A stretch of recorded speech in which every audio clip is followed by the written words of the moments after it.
KTR కేసీఆర్పై MLA Birla Ailayya చేసిన అనుచిత వ్యాఖ్యలను తీవ్రంగా ఖండిస్తున్నట్లు బీఆర్ఎస్ మండల పార్టీ అధ్యక్షుడు కర్ర వెంకటయ్య ఫైర్ అయ్యారు. ఒక్కరోజు కూడా జై తెలంగాణ అనని బీర్లా ఐలయ్య ఉద్యమ నేత కేసీఆర్ను నిందించడం సిగ్గుచేటని మండిపడ్డారు. ఐలయ్యకు ఎమ్మెల్యే హోదా వచ్చిందంటే అది కేసీఆర్ పుణ్యమని గుర్తుంచుకోవాలన్నారు. ప్రభుత్వం వచ్చి 8 ఏళ్లు గడుస్తున్నా గుట్టకు రూపాయి కూడా కేటాయించకపోవడం దారుణమన్నారు.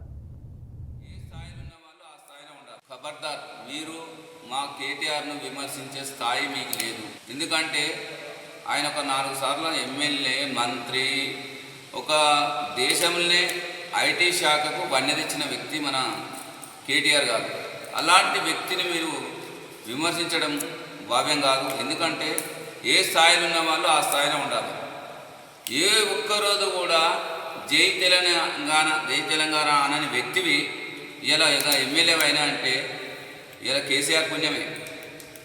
ఇవాళ నీకు తెలంగాణ సపరేట్ ఏర్పడ్డది కాబట్టి నీకు అవకాశం వచ్చింది. అవకాశాన్ని వినియోగించుకోవాలి, ఒక పద్ధతిగా మాట్లాడాలి, పద్ధతి తీరుగా ఉండాలి. కానీ వానయ్యా సిగ్గు లేదా, శరం లేదా అనే మాటలు మాట్లాడుతా ఉన్నావు. ఇవాళ నీకు జనాలు ఓట్లేసినందుకు నువ్వు సిగ్గుపడాలి. ఎందుకంటే ఏ ఒక్కరోజు కూడా తెలంగాణ కొరకు కొట్లాడలేదు, తెలంగాణ రావాలని నీ మనసులో ఎక్కడ లేదు. ఏ రోజు జై తెలంగాణ అనలేదు. అలాంటి వ్యక్తివి ఇలా కేసీఆర్ని, కేటీఆర్ని విమర్శిస్తున్నావు. ఇలా స్థాయిలో ఉన్నామంటే యాదగిరి గుట్టను కేసీఆర్ గారు 1000 కోట్ల రూపాయలతోటి అభివృద్ధి చేస్తే ఇక్కడ భూముల రేట్లు పెరిగి నువ్వు ఆ స్పెట్రావాలతో సంబంధాలు పెట్టుకొని 1000 ఎకరాలు బిజినెస్ చేస్తే నీవు డబ్బులు సంపాదించి అలా నువ్వు షో చేసి ఎమ్మెల్యే అయినావు. అది కూడా ఆటోమేటిక్గా అయినావు.